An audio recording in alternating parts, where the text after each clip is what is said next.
I proposed to my girlfriend of 3 years recently. My mom has never liked her, and while she doesn't do much directly to her, it is pretty clear that she doesn't like her. This has obviously impacted my relationship with my mom, but it is what it is.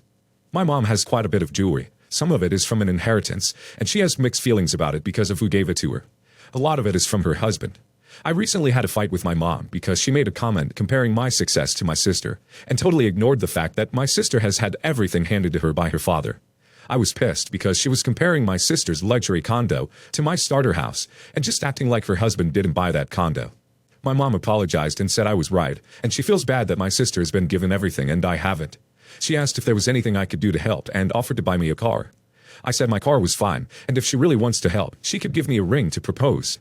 My mom got upset and said how could I ask her to do that? Her rings aren't for my girlfriend, and I don't understand how much it would duck her up emotionally to give one of those rings to my girlfriend, knowing the history. I dropped it. Then a couple months later I was at work. I work for her husband, and I found out that she had given a ring to my stepdad's secretary. I was hurt and confronted my mom. She said that she just wanted to give her something nice because she is poor. She isn't even poor, and she feels bad for her. My mom said it wasn't a big deal because that particular ring didn't go with her hair, she never wore it, and my sisters looked like her. I snapped at her that she could have given me that ring if no one was going to wear it, and she obviously hates my girlfriend more than I thought. I said maybe she doesn't deserve to be invited to the wedding, and she told me to stop being dramatic. I said I was done talking to her until she apologized. I know she doesn't owe anyone a ring, but she gave it to her husband's secretary over her future daughter-in-law and the future mother of her grandchildren.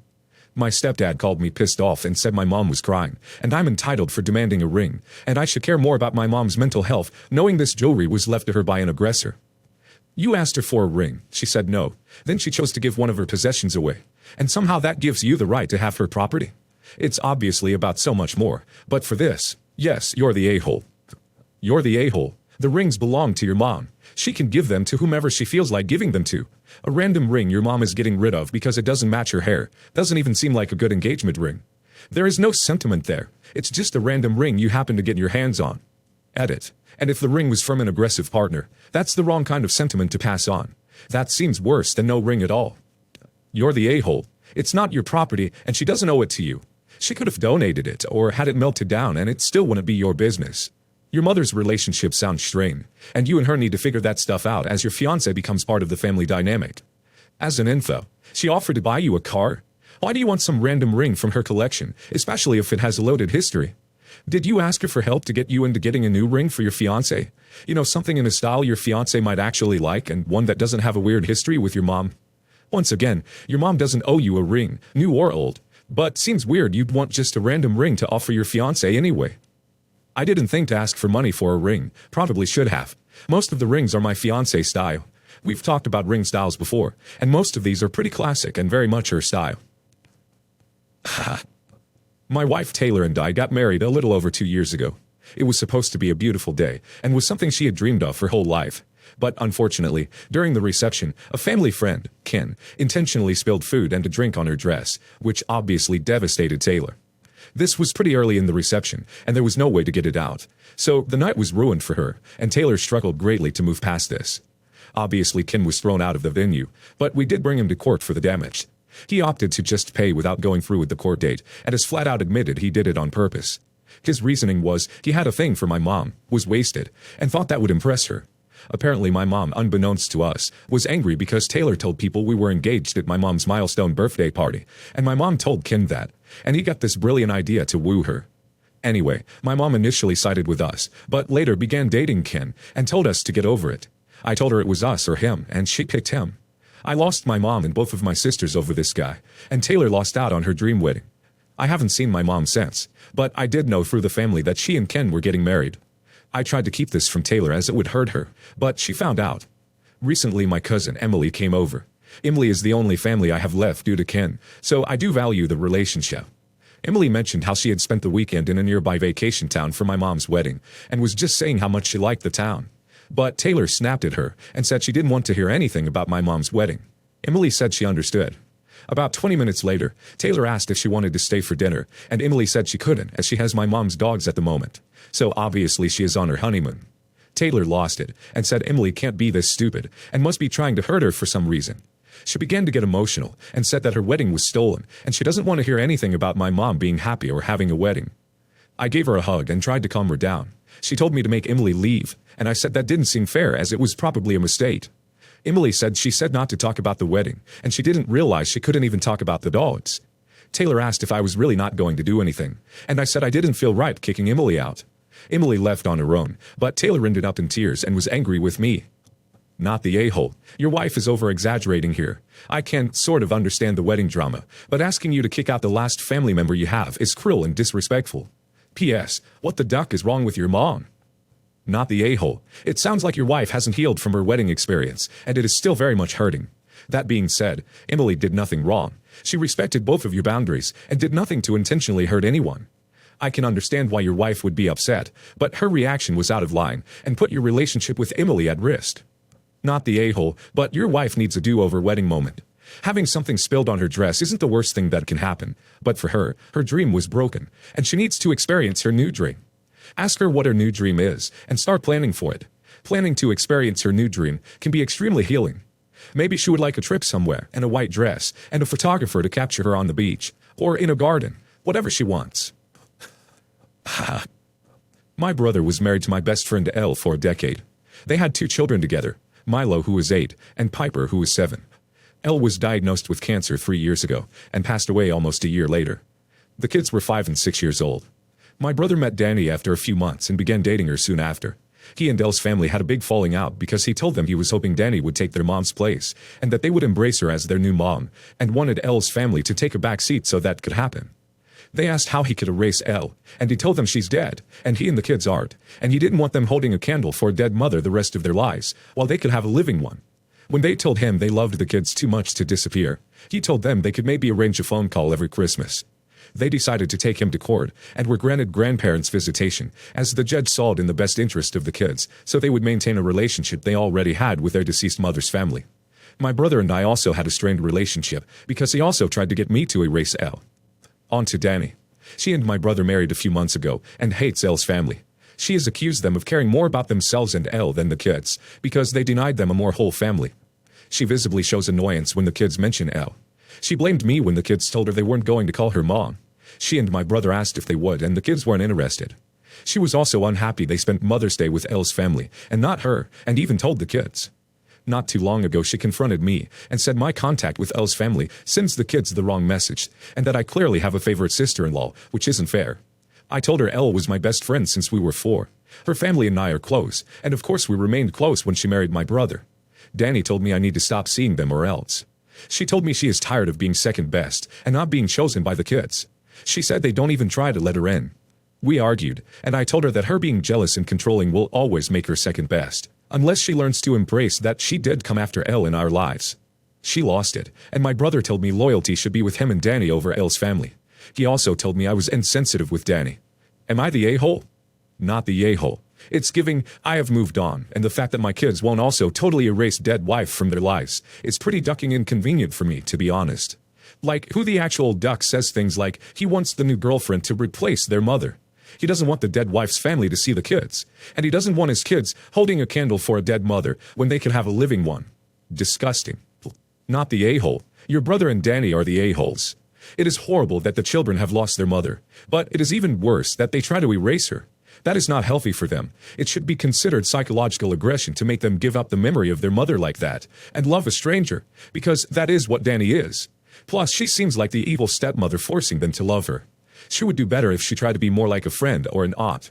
By the way, by Danny's behavior, if she gets to have her own children, it will be the end of your nieces and nephews.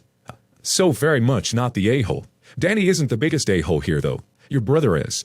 All he and Danny are doing is guaranteeing that as soon as the kids are old enough to move out, they'll never see them again. I also want to add that in terms of a-holeness here, it's not actually relevant that Elle was your best friend and that you're still close to her family. They're trying to erase the kids' mother. They'd be the a-holes even if you'd never liked Elle in the first place. My husband, 27 male, has an account with his mother with a few thousand in it for emergencies. She lives a few states away and wants us to be able to fly to her in case something happens to her. A while back, my husband lost his job, and we went through our savings and asked for a small loan to get us through the 2 weeks until he started his new job. She allowed us to borrow some money, and we paid it back fairly quickly with 5% interest. 2 days after she allowed us to borrow the money, I got a call from my father-in-law, her ex-husband, ripping into us for stealing her money, and taking advantage of having that account with her that are for emergency purposes. I was very upset, and sent in text message exchanges between mother-in-law and my husband. Then I texted my mother-in-law the screenshots in a group chat with her boyfriend, and let her know that we didn't appreciate the exaggerated story she told my husband's dad about us stealing from her, and let her know that when he comes to visit her, my husband will be closing that account.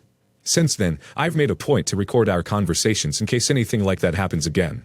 I have a recording where she bought our kids a zoo membership as a gift from grandma, and then 2 months later she called asking when we were going to pay her back and that she needed it ASAP.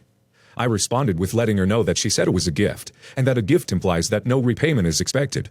She said, "I never said that. Why are you lying? I want my money." So I sent her the recording where she said it was a gift. She went off stating I violated her privacy, and that she's my elder and I need to respect her. Am I really the a-hole for recording our conversations? Not the a-hole. No more phone calls. It all goes through text. She has shown you she's a liar and can't be trusted. You started recording her because she has proven herself untrustworthy. Don't accept any more gifts from her. Make it clear she is not authorized to buy anything on your behalf. She is upset because she was called out. Not the a-hole. Not the a-hole. She has already demonstrated that she will lie about interactions with you. You're smart to record conversations to CYA. Make sure your state permits recording conversations, as it's a crime in some states. If it's a crime in your state, simply tell her at the beginning of every conversation, "This conversation is being recorded, and you're nice and legal." At the end of April 2021, I found out my wife of almost 11 years had been having an affair with the man that she works with. She told me she didn't know why she had done it, as she wasn't attracted to him and didn't have feelings for him at all. She just did it for the attention. I forgave her almost immediately, as I truly felt she was the love of my life and my soulmate. 2 weeks after I found out about the affair, she admitted to me that she had been falling out of love with me for a few months, but didn't know why and didn't think there was anything that could be done to bring her feelings back for me, so she asked for a divorce. Over the next few months, I lost 30 pounds due to anxiety and depression and lack of sleep. My wife started dating the man she cheated on me with, and promptly informed our 4 young kids about her relationship. I asked her not to talk about her boyfriend in front of our kids yet, since I didn't feel it was appropriate this early into our divorce process, and it was clear that my 10 and 11-year-old children were uncomfortable with the situation. My wife even tried to force our kids to FaceTime with her new boyfriend a month ago, and it made my oldest son so uncomfortable that he hid under his bedsheets. I asked her not to expose the kids to him anymore for at least 4 to 6 months, and that she can enjoy her time with him, but to leave the kids out of it. This week was our youngest son's 6th birthday, and I had reluctantly asked if she wanted to get together as a family to celebrate it, as it was my custodial night with the kids, and I wanted to be nice. We had agreed to meet up and to keep things civil.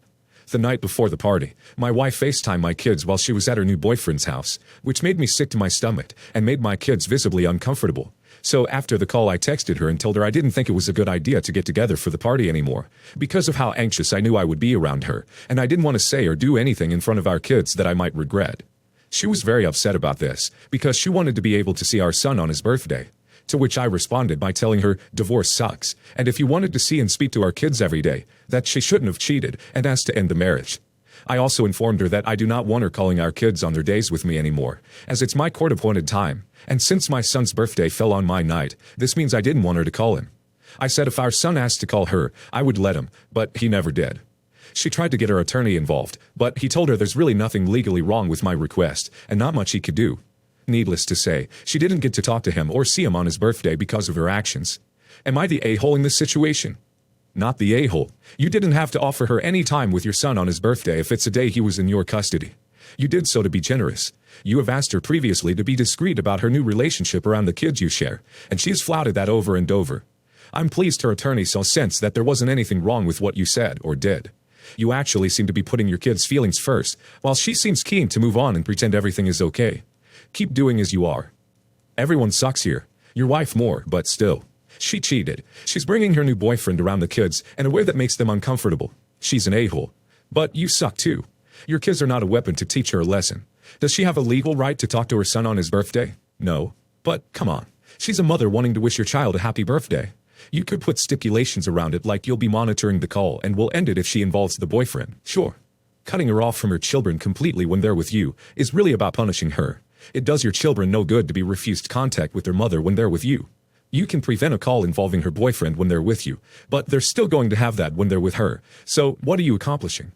As a child of divorce, it did me no good to see the animosity between my parents. The kids are stuck in the middle, and they're the ones being hurt.